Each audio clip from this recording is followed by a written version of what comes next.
یکی از بزرگترین دروغ‌هایی که در مورد رضا شاه گفته شده و هنوز هم جا افتاده، خیلی‌ها میگن، بسیاری از روشنفکرها تکرار میکنن که اینکه قلدر بی‌سواد بود. رضا شاه یک آدم بسیار باهوش، میهن پرست، اهل فکر بود.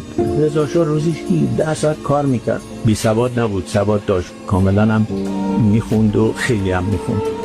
قلدری رضا شاه در اینه که با قلدرهای قبلی مقابله کرد و نذاشت نفوذ بده. میخواست پارک بسازه، اینا هم گفتن نه نمیشه پارک بسازه، اینجا قبلا قبرستون بود. با قلدری جلوی قلدری آخوند در قم که نمیذاشتن پارک بسازه یا در تهران نمیخواستن پارک بسازه میگرفت. از روزی که فکر مدرسه برای دخترها شروع شد، آخوند باش مخالفت کرد. تا مدرس متربش بگه تو مجلس مخالفت کرد. رضا شاه با قلدری، قطعاً با قلدری جلوی اون قلدران فرهنگی وایساد.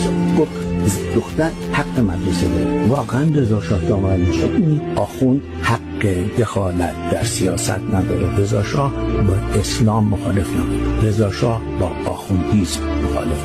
با اون آخوند مسئله داره که میگه من حق فتوا دارم و حق دارم بگم زن تو خیابون چجوری بیاد. حق دارم بگم مرسه برای زنان دختران نباشه. رضا شاه میگه غلط کرد. مردم ایران میخوان، ایران لازم تجدد لازم داره. اوقاف رو ازشون گرفت. اوقاف مال مملکته. وقتی رضا شاه گفت سربازی، مهمترین مخالفت آخوندها کردن. آخوندی که نمیشه بود سربازی. چرا نمیشه بود؟ آخوندی چرا نمیشه بود سربازی؟ چه مزیتی آخوند بر بقیه داره غیر از این که خودش تصمیم گرفته این لباسو بپوشه و بگه من آقا و همه باید به من اقتدا بکنن. رضا شاه گفت نه، ما چنین اقتدایی نمیکنیم. مردم میخوان مذهب داشته باشن، بسم الله. گاهی جلسات هم اینجوری صحبت می‌کنه و بسم الله اینو شروع کنیم، ولی منظورش بسم الله آخوندی نبود.